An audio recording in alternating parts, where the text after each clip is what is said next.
Hello, all my wonderful edge dwellers.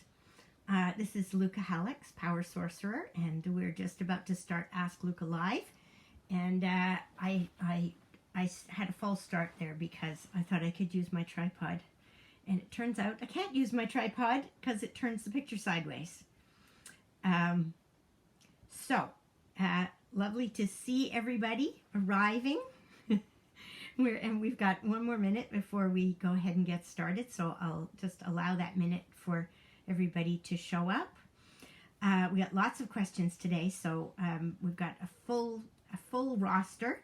I wanted to just remind all of you that I put as one of the announcements, I think it was an announcement, I'm still learning how to do this, a little list of things to keep in mind as I'm doing these readings so that I don't have to repeat it all at the beginning of each one of these episodes, because I don't want to waste time that we could be spending doing the readings. Sorry, I'm jiggling around here because I've got you on my lap, because I'm trying to get at the right height. So, hello to everybody. It's absolutely wonderful to see you all here. Whoops, I made my comment. All my things go away. So we've got Camellia here, Jen, Janice, Sandra, Jan, Karen, Sonia. Yeah, Sonia says, hooray, you're straight now. That's great. Crystal, Kimberly. So this is great. So, and I'm sure a few more people will show up as they see that I'm broadcasting, because it shows up on people's phones and it says somebody's gone live. So that's wonderful. So I hope everybody's well and healthy and secluded but not isolated.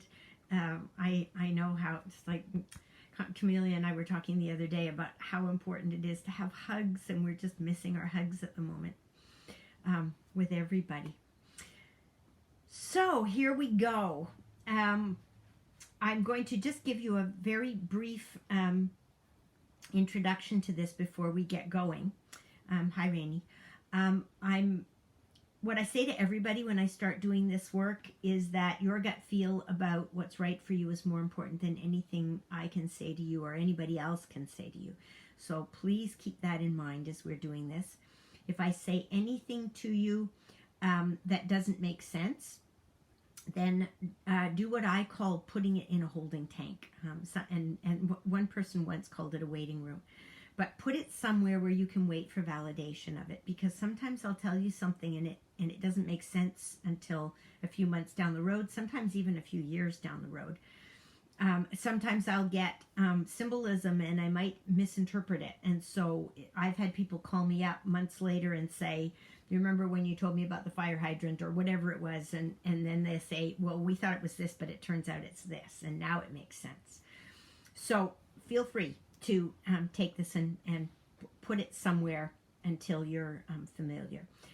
For those of you just joining us, I have added a post in the Ask Lucca Live group that tells you what to keep in mind as you're listening to this, and also after this. I took a picture of it with my phone because I couldn't find the original file. It was from when I used to do this in group, almost fair-like settings.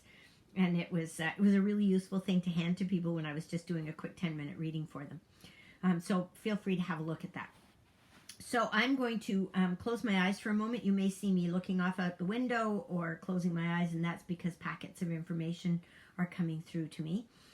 And I'm going to take the questions in the order in which they came in. Sometimes I'll skip a question and come back to it later because it's going to be dealt with by something else, and I can't tell that. They tell me. They tell me what to say in order to get the order right so that it means something to everybody. If you're here today and you didn't submit a question to me, you'll still get something out of it. This always happens when we come together in groups. There's things that I say to one person that will mean something to several other people in the group. So so here we go. Here's question number 1 is from Amanda. And Amanda said, I'm just wondering if my guides have any messages about my current recent health issues and how to navigate them, or even words of encouragement. So This is not going to be the definitive thing for you, Amanda. This is not all there is to say about it, but it's the thing that's useful in this group setting at the moment. Health issues for many of us right now are about massive shifts in energy on the planet, and our bodies are trying to keep up with it. So the more you can call in your guides and helpers, and your higher self, and the more you can use healers whom you trust, because you want to make sure that they're a good fit for you. It's not that, I mean, most of the time healers have good intentions and they're not out there to do anything that will harm you. But having said that, there are some of them who will be a better fit for you. So make sure that you find somebody who's a good fit. But in your case, Amanda, what they're showing me is that there's huge adjustments going on inside you. They're showing it to me as like a when we're recording for broadcasting, you can see these little lines that go up and down with the volume of what we're saying. And I'm seeing those lines going up and down for you in terms of your health and in terms of your vibration level. I have a sense that sleep is really important to you. So hi, Donna. So I think it's going to be important for you to not just what sleep you're getting, but at what time you're getting it and in what installments. There are shifts going on for you. So there are shifts going on not just in terms of sleep, but in terms of diet and in terms of movement, how much movement you need. We are very finely tuned instruments, and we have a dashboard, so to speak, and the dashboard is our intuition. It tells, it's got all the gauges on it, and it tells us what's going on for us. And so we really need to pay attention to that. Even if we have a visit to a doctor or an allergist or a naturopath or an aromatherapist or whoever it is, we still have to be using our intuition to interpret what to do with what they give to us. So it really is a collaboration. This is not, you don't go to the doctor and just hand everything over to them, because the doctor, for all that they're doing, they don't know you as well as you know you. So they rely on you being able to report in about what's happening for you, along with what questions they're asking and what tools they have in their toolkit. And all these practitioners have different tools. So that's what they can tell you in the group setting, Amanda. And I hope that that's helpful for you today. And Kristen from Norway. Anne's question is, what other things can we expect to be revealed about hidden / government energies in this time of Mother Earth's transformation? I don't think I answered that one last time, but if I've got it on my list again this time, then it means we need to address it again. Government. There are, if we divide this up into three-dimensional energy, for lack of a better term, and multidimensional energy. That's the shift we're making right now from three-dimensional, which is like tuck, tuck, tuck, tuck. It's the physical. Hi, Chantel. It's the physical world in which we live, the world of our five senses. The multidimensional world is much more energetic, and it has to do with our extra senses, which we used to call ESP, or extrasensory perception. And so we're making the shift between the two. There are groups of people on the planet at the moment who are invested in staying in the old system. I'll call it old. The system, because they're doing okay within it. It works for them, and it's still what they want to keep as their experience, and they're perfectly entitled to do that. If you're on this session with me today, then you are definitely, you're already in the multidimensional world, or you're looking to be in the multidimensional world, and you've got one foot in there, and you're coping with the transition. So, and Kristen, we're definitely looking at, there are some groups within the world as we know it, who are trying to hold this back. And it doesn't, as Esther Hicks says when she channels Abraham, it doesn't do us any good to focus on that energy. We know it's there. We know it's working in the background. It is high divinity. We're definitely we're moving past that. We want to keep our eye on, and I'm pointing at my third eye. We want to keep our eye on the ball and make sure that we're focusing on what we want more of and not what we want less of. So that's the short answer to your question about governments and hidden governments and hidden agendas within governments and all of that kind of stuff. Yes, it's there. No, we don't want to be focusing on it because we don't want to feed it any energy. But we do need to be smart and aware, and that means that we don't believe absolutely everything that is farmed out to us. And again, if there's a theme today, it seems to be listen to your intuition. If it doesn't feel good, it probably isn't good. And we need to take care, but we don't want to be living in panic and fear either. So that I'll move on from that one. There may be more in what I say to other people that comes back to address that too. Sue. And there's a couple of questions about this in here, not just Sue, but Sue says she has a nephew with CRPS, which is Complex Regional Pain Syndrome. Definitely no fun. She said she's curious about what modalities could support him and what the emotional or energetic root cause of this is. What's the lesson in this? And by the way, they call this the suicide disease because many people seek relief that way. So let me just see what I get here about this. So this is one of a complex of what we're calling syndromes or diseases or disorders or whatever, and it has to do with massive shifts in energy.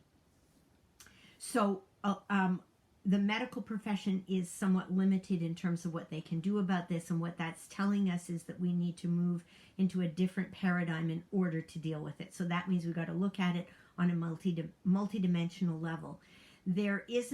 They're telling me there isn't a uniform meaning behind this. You know, I remember Louise Hay's old book and I say old because it's been around for quite a while now, where it says, you know, if you've got problems with your toes, it means this, and if you've got problems with your heart, it means this, and if it's diabetes, it means this. And that was a nice guide insofar as it went at that time. But we've become even more sophisticated than that now. So that means that different things are going to mean within each person's system of how they organize their life, their world, their energy, their thoughts. It's going to mean something different. So I would suggest that your nephew Sue talks to somebody who is a psychic like me, or an energy worker, or somebody who's working on that level, whose specialty is in the diagnostics of things in terms of figuring out what's going on. And if your nephew can find that kind of diagnostician, then they can take the information from that and go to people who might provide something like some form of therapeutics that would help. Most probably energetic. Some of it, I think, with your nephew might be environmental, and included in environmental is food, what we eat. So I'll give you that and see if that is helpful to him in any way. I believe he's adult now, and if he isn't, then you can talk to parents around this.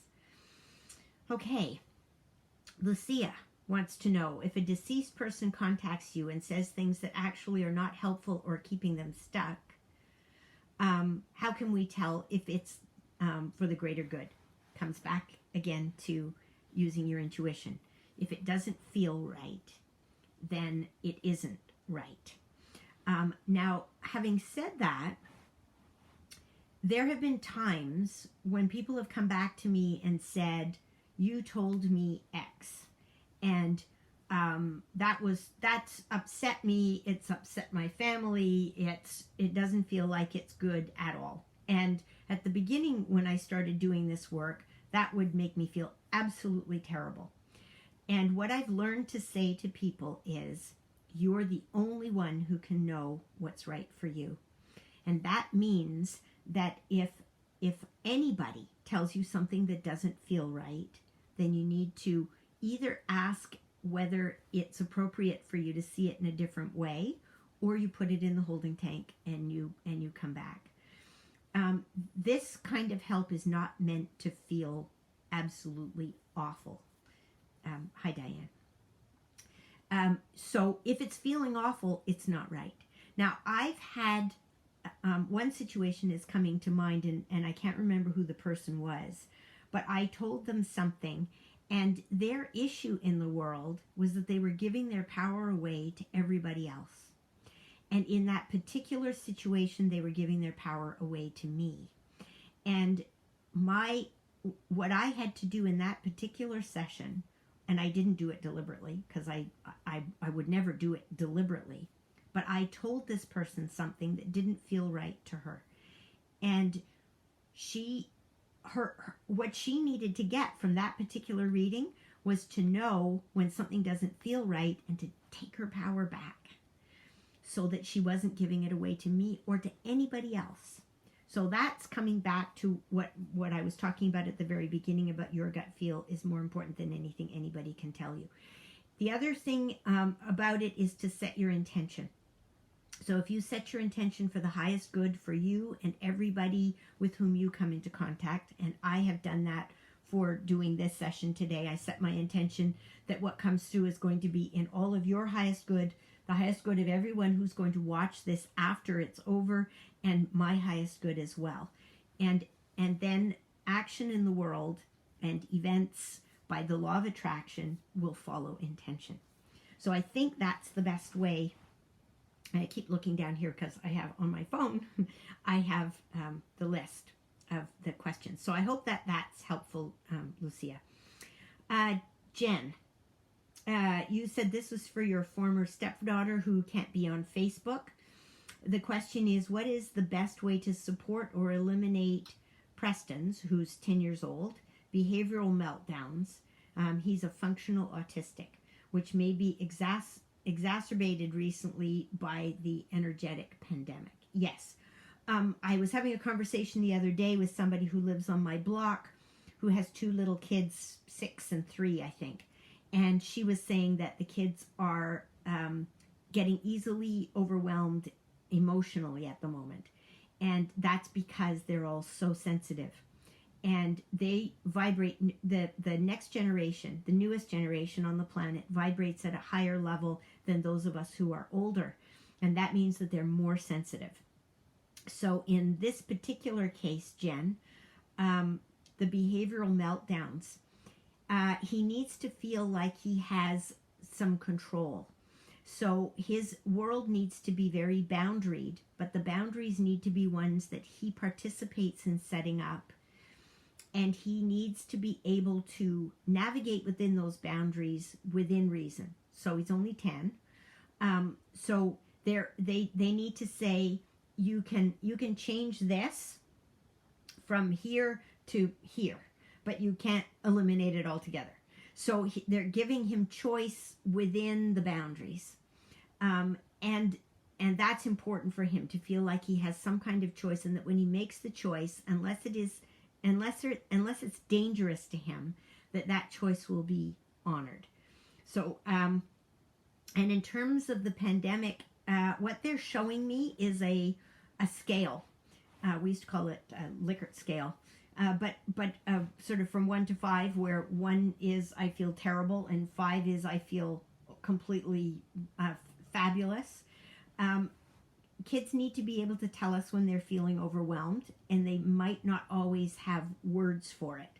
So they might say to us, if you explain this to them and you say, 10 is a meltdown and 1 is you're feeling great and everything feels calm, where are you right now? And to figure out ahead of time what some of the pacifiers might be, or what some of the things might be that make the person feel more calm, more relaxed. And so that you have those in your toolkit before the meltdown, so that when the meltdown comes, you've got something that you can pull out and use that the child is already familiar with and feels some empowerment around. That's not going to eliminate this problem altogether, but they're telling me that this is going to be a help. This will aid things somewhat. So you can pass that along, Jen.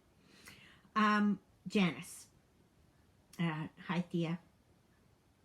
Nice to see you. Janice says, my friend was providing very good financial advice and I was paying him a modest fee, less than the bank.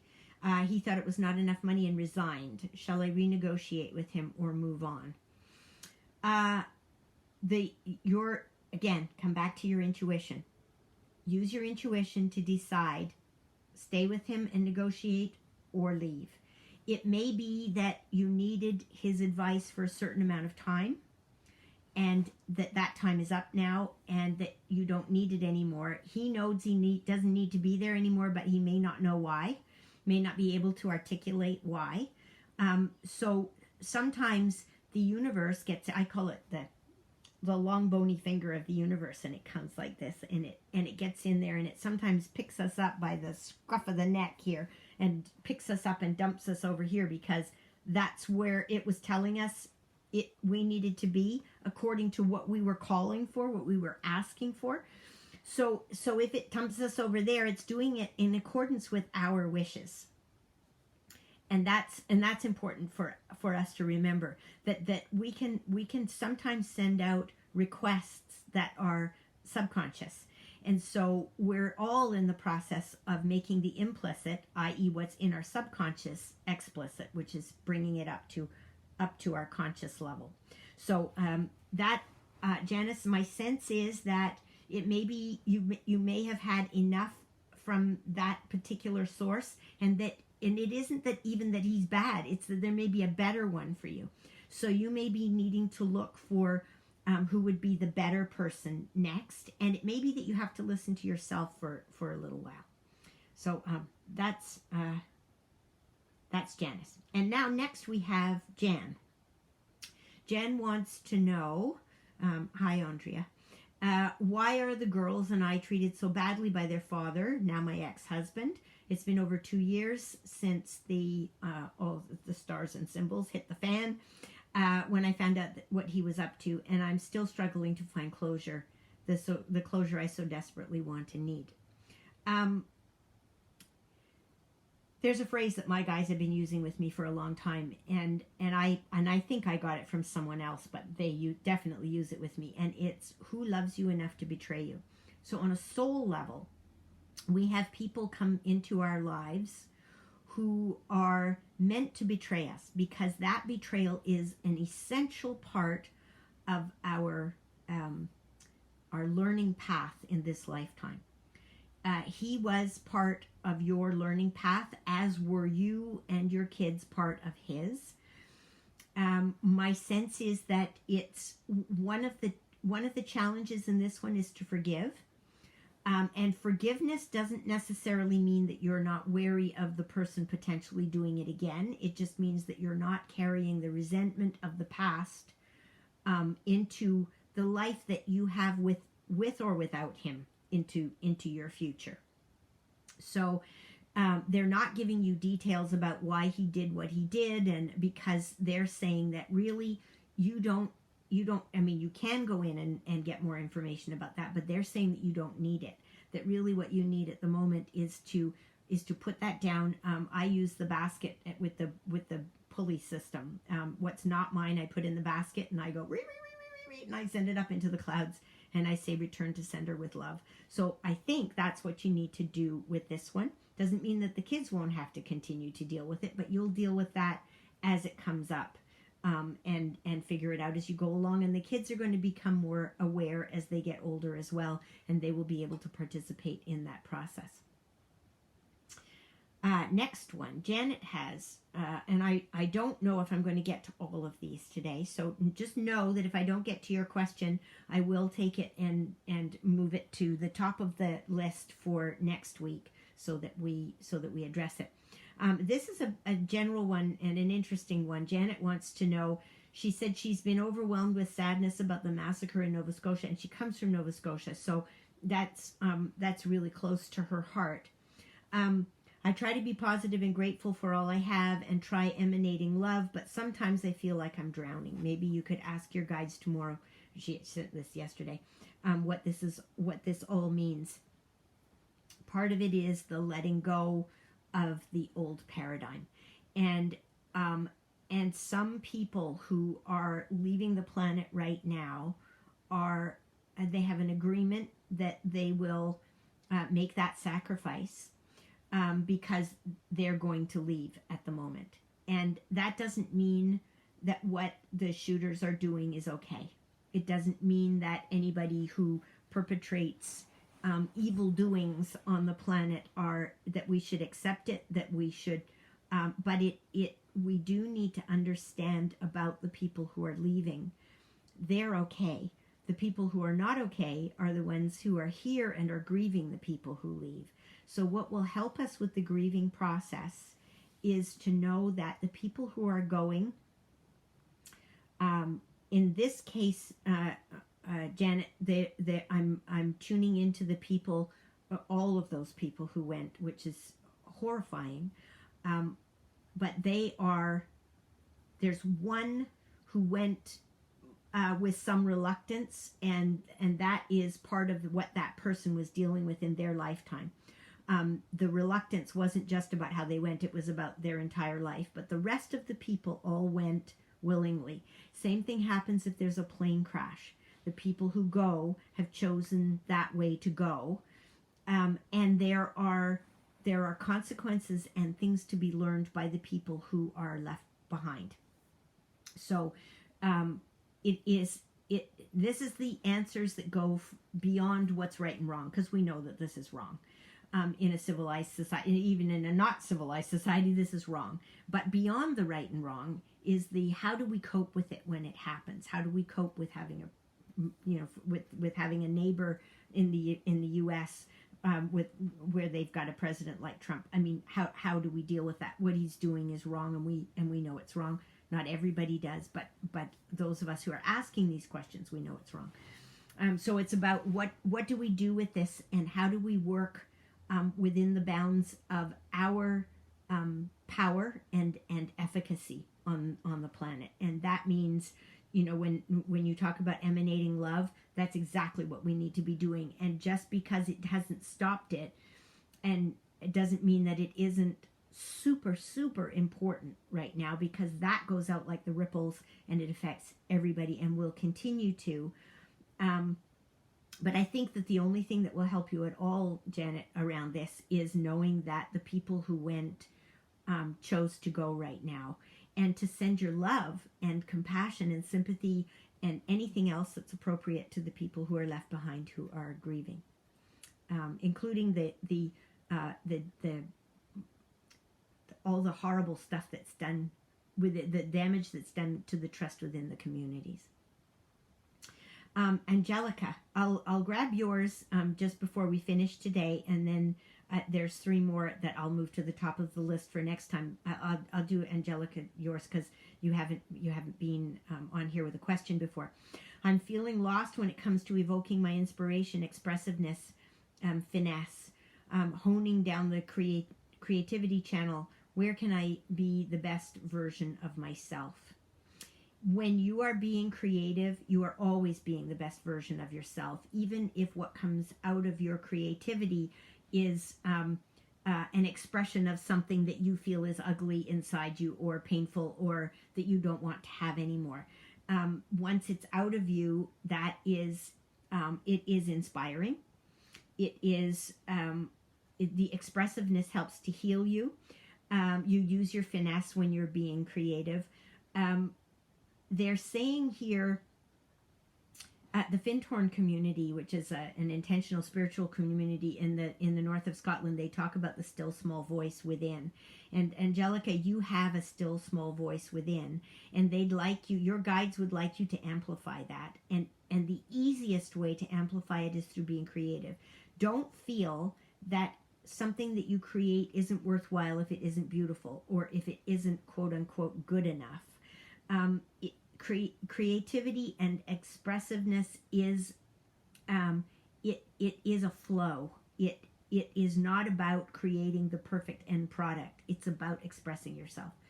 So they're saying the best version of yourself, which is what you're asking about, is when you are being creative in whatever form. And you might be creatively asking questions, or you might be making a sculpture, or singing a song, or gardening, or cooking, or anything. It's when you feel creative, and you can see little kids go off into their own little zone when they're being creative, and we can really see it because they have this amazing ability to block out the rest of the world. So that's our time for today. Hi, Summer. Hi, Ruby. You guys are coming on at the end of the call, so feel free to. It'll take me a few minutes to download this and post it. But it will be posted so you can go back and listen again. The three of you who gave me questions that came in at the end of the list, I will address them first next Saturday at 1:30. I'm thinking at the moment I'll stay on Facebook Live for the time being. Hi, Jennifer. So just to let you know a few housekeeping items, I did put in the comments underneath this some things to keep in mind while you're listening to anything that I channel, so that I don't have to go through it every single time I do this, because then we lose time to the question that we could be using for the questions. So I'll leave that up on there so that you guys can take a look at it. Also, our radio shows, Rebecca and I, my co-host, we're continuing to do fresh new material each week. We didn't this week, but we will again next week. So you can find that at cjsf.ca. And also you can find, I have a page for the radio show Essential Conversations on my website. We have huge archives. We've got coming up on 300 different shows on the archives, in the archives right now, and they're all free. So if you're looking for something interesting to listen to, all of our guests are really fascinating. And you can go through and see a little blurb on each one of them, and there's links to more information about them and all that kind of stuff. So I encourage you to take advantage of another one of the free resources that's out there for you to enjoy while you're locked in your house. Also, I'm taking applications right now for my Power Circle, which is those of you who use your intuition in your professional lives.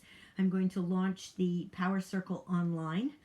And so I've got a number of people who are interested, and I'm just refining which platform I'm going to use to get it out there, but I'm looking at a June 1st start. So if anybody's interested in that, feel free to get in touch with me either here or through my website, and I'd be delighted to have a conversation with you and answer any questions that you might have about that. And there's also information about it on under services on my website. So thank you everybody for joining me today. It is my absolute pleasure to do this. It's a highlight of my week. And it's so wonderful to know that you're all here with me and that we're having fun. I think we were up to about 23 people today, which is really cool.